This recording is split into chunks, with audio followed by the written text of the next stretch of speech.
오늘 읽은 본문의 말씀을 가지고 도우시는, 인도하시는 하나님, 이런 제목으로 함께 말씀을 나누길 원합니다. 추석 명절을 무사히 보내시고 오늘 교회와 가정에서 하나님을 예배하고 또 찬양하게 하신 하나님께 다시 한번 감사와 영광을 올려드립니다. 여러분, 남들이 다 누리는 행복이라고 우리가 생각할 수 있지만 오늘 우리가 드리는 이 예배는 하나님이 특별히 선택한 백성에게만 허락하신 축복의 시간인 줄로 믿습니다. 따라서 우리가 이 시간 예배에 우리가 집중하고 또 온전히 나를 드리는 그런 예배자가 되기를 주님의 이름으로 축복합니다.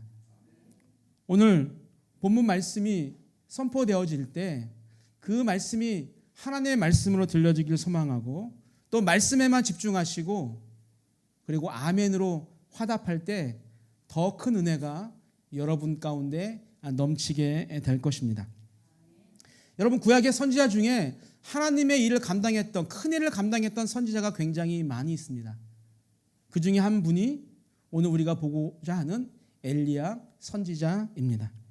여러분, 엘리야 선지자는요, 죽음을 보지 않고 하늘로 들려 올려진 사람입니다. 대단한 분이죠. 누구나 닮고 싶고 누구나 경험해보고 싶은 삶을 살았던 사람이 엘리야 선지자였습니다. 그런데 그렇게 위대한 엘리야 선지자도 그의 삶에 많은 굴곡이 있었다는 거예요. 이 말은 우리의 삶에 어떠한 굴곡이 있다고 해서 내가 잘못 살고 있다고 자책하거나 절망할 이유가 없다라는 것입니다. 인생의 굴곡은요, 누구에게나 찾아옵니다. 중요한 것은 어떻게 그 굴곡을 헤쳐나가느냐입니다. 오늘 엘리야에게도 원치 않은 굴곡이 찾아왔습니다. 1절을 보면 아합이 엘리야가 행한 모든 일과 그가 어떻게 모든 선지자를 칼로 죽였는지를 이세벨에게 말하니. 아멘. 여러분, 아합 왕이요, 엘리야가 행한 모든 일과 선지자를 어떻게 칼로 죽였는지에 대해서 아내 이세벨에게 말합니다. 여기서 말하다는 이 단어는요, 좀 특이하게 사용된 단어예요. 아주 자세하게 설명했다라는 그런 단어입니다. 그렇다면 엘리야가 행한 모든 일은 과연 무엇일까요? 우리가 오늘 19장을 보고 있는데 18장을 보게 되어지면 엘리야 선지자가요, 바알 선지자 450명을 갈멜산에 모이게 합니다. 그리고 백성 앞에서 이렇게 이야기해요. 자신들이 믿는 신들에게 불을 내려서 제단 위에 그 제물을 태우는 대결을 하자라고 아주 엘리야가 당당하게 제안을 합니다. 바알은요, 바알의 선지자들이 아침부터 정오를 거쳐 저녁까지 자신들의 몸에서 피가 날 때까지 몸을 상하며 칼과 창으로 몸을 해함에도 불구하고 바알 신은요, 그들에게 어떠한 응답도 해주지를 못합니다. 그러나 엘리야의 하나님은요, 우리가 믿는 하나님은요, 엘리야가 아브람과 이삭과 이스라엘의 하나님이요, 당신이 참 하나님을 보여주시옵소서. 내가 당신의 종임을 알게 하시고 백성들이 당신을 하나님이 알게 하옵소서라고 부르짖을 때 물을 3번이나 제단과 제물에 부어서 그 도랑에 꽉 찰 정도로 물을 부었음에도 불구하고 여호와의 불이 하늘로부터 내려와서 모든 제물과 돌과 흙과 도랑의 물을 핥았다라고 성경이 기록합니다. 지금 그 일을 아합 왕이 이세벨에게 자세하게 설명을 했다는 것입니다. 여러분, 이세벨은요, 이스라엘의 바알신을 가지고 온 장본인입니다. 따라서 아합 왕의 이야기를 듣고 이세벨은요, 내가 믿는 바알이 가짜 신이구나 라고 깨닫고 하나님을 두려워하거나 하나님을 믿으려고 하는 것이 지극히 정상적인 생각입니다. 그런데 이세벨의 반응은요, 하나님 앞에 무릎을 꿇는 것이 아니라 더 큰 도전을 하게 되죠. 우리 2절을 같이 보겠습니다. 이세벨이 사신을 엘리야에게 보내어 이르되 내가 내일 이맘때에는 반드시 내 생명을 저 사람들 중 한 사람의 생명과 같게 하리라. 그렇게 하지 아니하면 신들이 내게 벌 위에 벌을 내림이 마땅하니라 한지라. 아멘. 여러분, 제가 말씀드리지 않았지만 3년 반이나 멈추었던 비를 내리게 하고 그 바알 선지자 450명과 대결해서 승리한 이 엘리야는요, 이제 남은 삶을 평탄하게 살 거라고 생각했어요. 그런데 이세벨이 보낸 그 사신을 통해서 바알의 선지자처럼 너도 죽이겠다라는 이 선언의 이야기를 듣게 되어지죠. 이세벨의 소식을 들은 엘리야는 과연 어떠한 선택을 할까요? 아니, 오늘 이 말씀을 통해서 우리도 엘리야와 같은 상황에 처하게 되어질 때 우리는 어떤 선택을 해야만 할까요? 우리 3절 한번 같이 읽겠습니다. 그가 이 형편을 보고 일어나 자기의 생명을 위해 도망하여 유다에 속한 부엘세바에 이르러 자기의 사환을 그곳에 머물게 하고. 아멘. 여러분, 이 본문을 자세히 들여다보면 어떤 뜻이냐면 엘리야가요, 어떠한 주저함이나 망설임도 없이 자기의 목숨을 위해서 도망갔다라는 그런 이야기입니다. 여러분, 죽은 아이를 살렸던 엘리야, 350명의 바알 선지자와 대결해서 승리함으로 살아계신 하나님에 대해서 많은 백성들에게 보여주었던 그 엘리야, 3년 반이나 오지 않던 비를 내리게 했던 그 위대한 엘리야가 내일 이맘때쯤 너를 죽이겠다라고 하는 이세벨의 말에 절망하고 말았어요.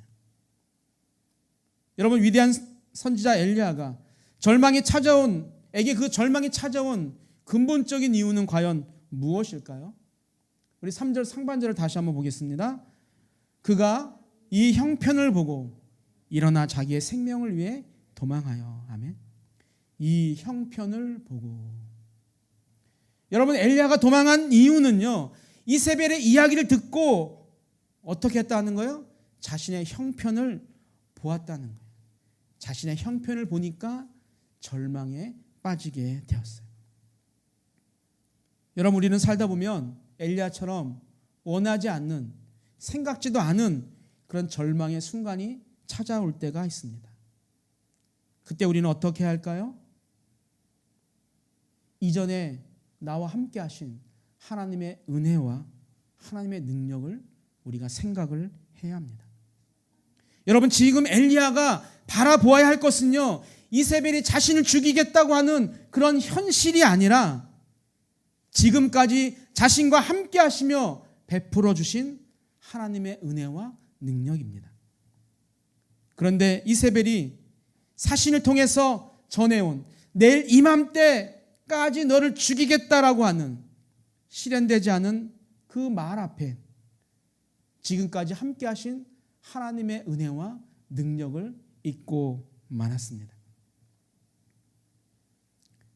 자신을 통해 보여준 하나님의 놀라운 그런 일을 보고 아합 왕이 이제는 하나님을 믿고 자신의 사역을 인정해 줄 것이라고 생각했는데, 그래서 이제는 고생보다는 행복한 길을 걸어갈 거라고 생각했는데, 그럴 것 같지 않은 자신의 형편을 보고 엘리야는 절망에 빠져버렸고 무조건 도망하게 된 거예요.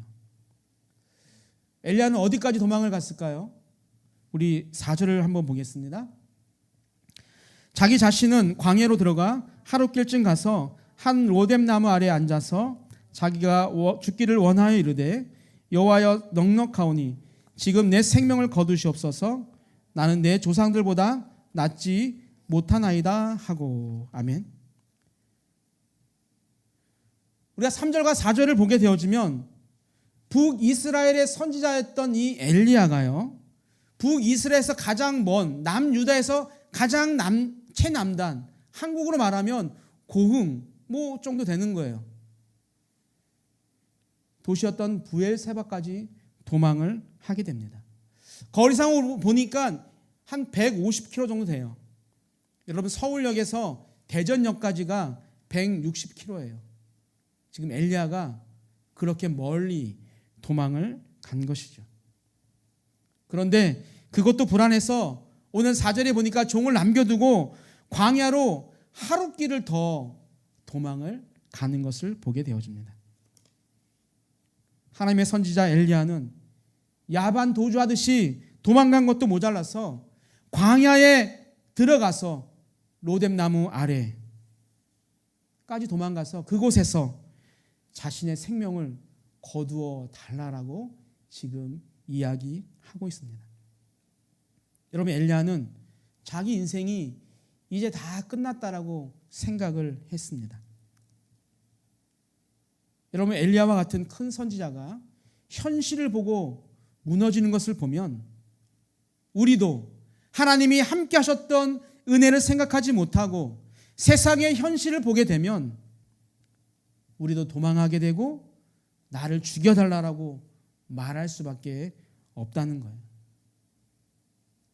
하나님의 능력과 은혜를 보지 않고 처한 형편을 보게 되니 내 인생이 더덥고 오늘이 마지막이라는 생각을 엘리야가 하게 된 것입니다.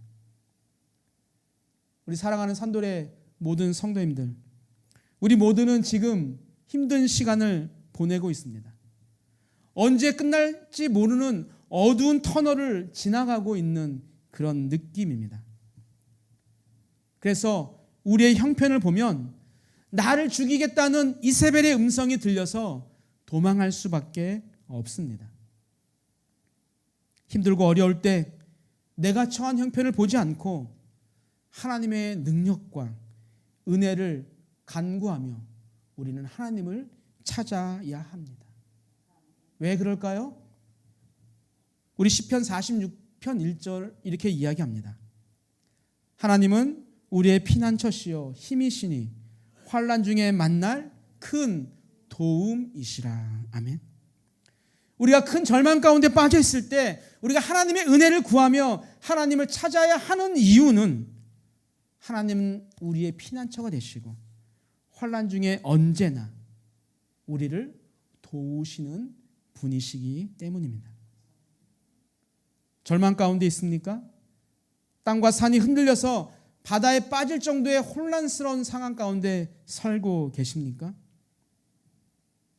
그 순간에 형편을 보는 것이 아니라, 그 순간에 세상의 음성을 듣는 것이 아니라 나의 지난 시절 어렵고 힘든 그 순간순간에 나와 함께 하셨던 하나님의 은혜를 생각함으로 우리가 지금 처하고 있는 이 슬픔과 절망으로부터 이겨나가게 되기를 주님의 이름으로 축원합니다. 여러분, 이세벨의 이야기를 듣고 절망해서 광야로 들어가서 하나님께 죽여달라고 외치는 그 엘리야를 보신 하나님의 마음은 어땠을까? 그리고 하나님의 반응은 어떤 반응이었을까요? 우리 5절과 6절을 읽겠습니다. 로뎀나무 아래에 누워 자더니 천사가 그를 어루만지며 그에게 이르되 일어나서 먹으라 하는지라. 본즉 머리맡에 숯불에 구운 떡과 한 병 물이 있더라. 이에 먹고 마시고 다시 누웠더니. 아멘. 여러분, 우리가 믿고 의지하는 하나님은요, 우리가 절망의 문제를 만나 깊은 슬픔에 그런 절망에 빠져 있을 때 우리의 문제와 절망과 슬픔을 정확히 아시고 우리가 피곤해서 도저히 일어날 수 없는 그 순간조차도 우리에게 찾아오셔서 우리를 붙들어 세워 주십니다. 이 세상 사람들은요, 모두가 다 실패와 좌절을 경험하며 살아갑니다. 믿음의 사람들도 다르지 않아요. 사업을 하다가 실패를 경험하기도 하고 직장을 얻지 못해서 고통 가운데 지내기도 하고 여러 가지 문제를 만날 때 정말 누구에게 그 문제를 하소연할 수 없는 그런 안타까운 상황 가운데 지내기도 합니다. 이런 아픈 상처들은요, 고통들은요, 누구에게나 다 있어요. 그러나 우리가 기억해야 할 것은 그 실패와 절망이 끝이 아니라는 것입니다. 지금의 고통과 절망은요, 우리의 인생의 한 과정에 불과합니다. 우리가 그 고통 속에서 절규할 때, 우리가 부르짖을 때 하나님은요, 우리 어깨를 감싸 안으시고 우리를 위로해 주실 거예요. 엘리야는요, 자신을 죽여달라고 말할 정도로 더 이상 회복 불능 상태에 있었습니다. 그렇게 절망 가운데 빠져있는 엘리야에게 우리 하나님께서 천사를 보내셔서 위로해 주시고, 쓰러져서 도저히 일어날 수 없는 그런 상황 가운데 있는 엘리야에게 천사를 보내주셔서 힘을 주시기 위해 먹을 것을 먹여 주십니다. 우리 시편 37편 24절입니다. 그는 넘어지나 아주 엎드러지지 아니함은 여호와께서 그의 손으로 붙드심이로다. 아멘. 하나님께서 탈진에 쓰러져 있는 엘리야에게 천사를 보내주셔서 어루만져 주시고 먹을 것을 주셔서 새로운 힘을 주셨던 것처럼, 하나님, 우리가 절망 가운데 쓰러져 눈물과 탄식으로 일어나지 못할 때 동일하게 우리에게 오셔서 우리의 눈물을 닦아주시고 우리에게 힘과 용기를 주시고 우리를 도우시고 붙들어 세워 주실 것을 믿으시기 바랍니다. 로뎀나무 아래 쓰러져 차라리 죽기를 원했던 그 자리에 위로의 하나님이 오시니 그 절망의 자리가 희망의 자리로 바뀌었던 것처럼, 여러분이 가진 문제가 어떠한 것이라 할지라도 십자가 앞에 여러분의 문제를 내려놓고 여러분의 상황을 주님께 부르짖기를 소망합니다. 주님, 나를 불쌍히 여겨주십시오. 주님, 내가 사는 것이 너무나 힘들고 어려운 가운데 있습니다. 주여, 나를 주의 능력의 손으로 붙들어 세워 주시옵소서. 그렇게 기도할 때 피곤하여 지친 여러분을 주님께서 이렇게 세우시고 엘리야와 동일하게 절망의 자리에서 여러분들을 희망의 자리로 옮겨 주실 것입니다. 사랑하는 성도 여러분들, 하나님은요, 절대로 여러분의 곁을 떠나지 않습니다. 가장 절망이 깊어지는 그 순간에 우리 주님은요, 가장 가까이 오셔서 여러분을 위로해 주실 거예요.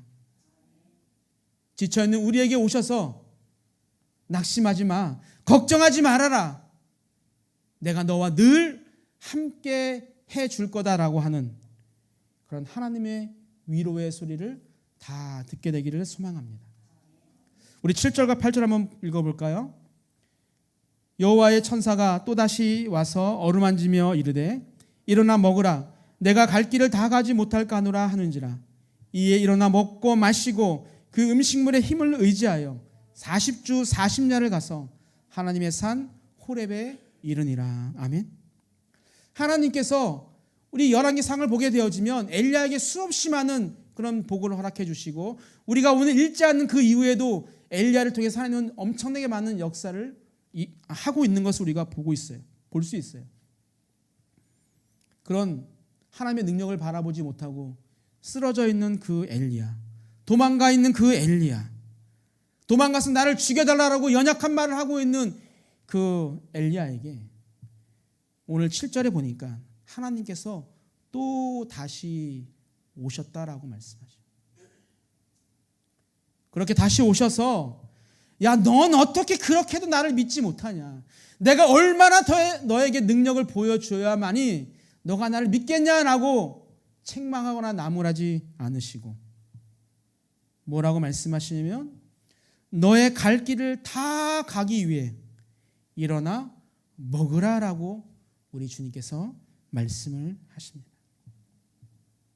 여러분, 하나님은요, 그렇게 먹을 것을 주셔서 엘리야를 회복시켜 주시고 40일 밤낮을 걷게 하시고 하나님의 산 호렙에 이르게 하십니다.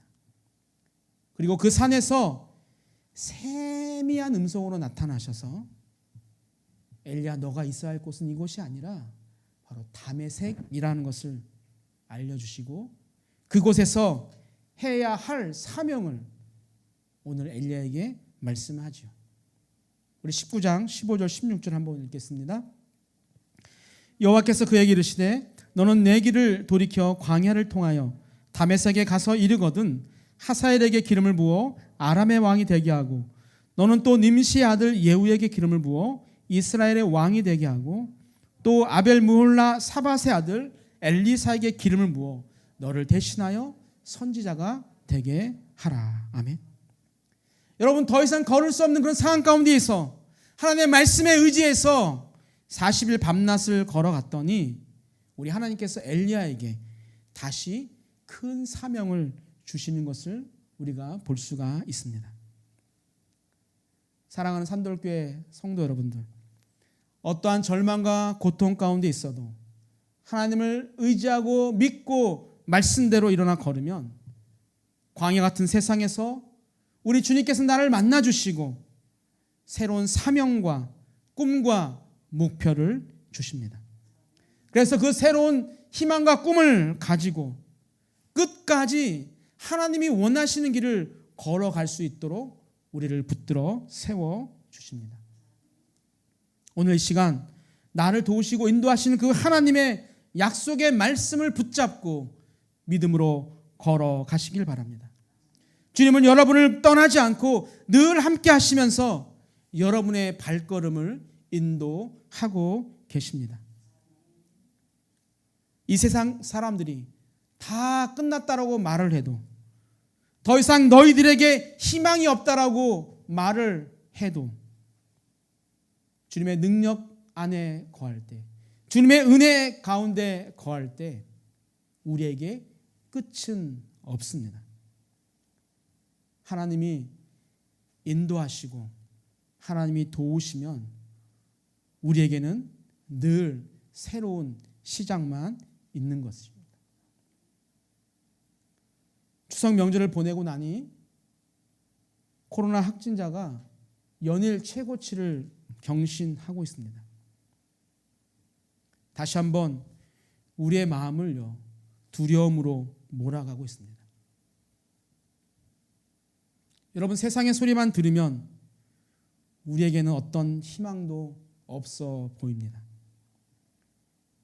그러나 오늘 엘리야의 이야기를 통해서 하나님께서 우리에게 말씀하시고자 하는 것은 우리의 귀와 마음을 열어서 우리를 도우시고 인도하시기 위해 찾아오시는 하나님의 세미한 음성을 들으라는 것입니다. 왜요? 그 음성을 들어야 우리가 힘을 얻고 우리가 새로운 사명을 얻을 수 있기 때문입니다. 사랑하는 우리 성도 여러분들, 어떠한 절망과 좌절 때문에 쓰러져 있습니까? 가정과 직장과 교회에서 맡겨진 직분을 감당하느라 혹시 지쳐 계시지는 않습니까? 사업이 부진해서 좌절에 빠져 있지는 않습니까? 자녀들의 문제 때문에, 가족 간의 어떠한 문제 때문에 낙심해서 절망 가운데 빠져 있습니까? 이 순간 우리가 해야 할 것은 세상의 소리가 아니라 다시 한번 하나님의 세미한 음성에 귀를 기울여야 하는 것입니다. 말씀을 정리하겠습니다. 우리 삶 가운데 찾아온 절망과 좌절 때문에 엘리야처럼 도망하는 자가 아니라 지금까지 함께 하신, 내가 힘들고 어려워서 도저히 내 힘으로 일어설 수 없을 때 나와 함께 하셨던 하나님의 은혜와 능력을 생각하고 나를 도우시고 인도하시는 그 하나님의 풍성한 손길을 우리가 의지하면서 그분의 세미한 음성에 귀를 기울이시길 바랍니다. 그래서 다시 한번 하나님께서 나에게 주시는 그 사명을 내가 깨닫게 되어지고 그 사명을 위해서 잘 걸어 나감으로 통해서 다시 한번 멋진 사명자로 살아가는 그런 주인공들이 다 되시기를 주님의 이름으로 축복합니다.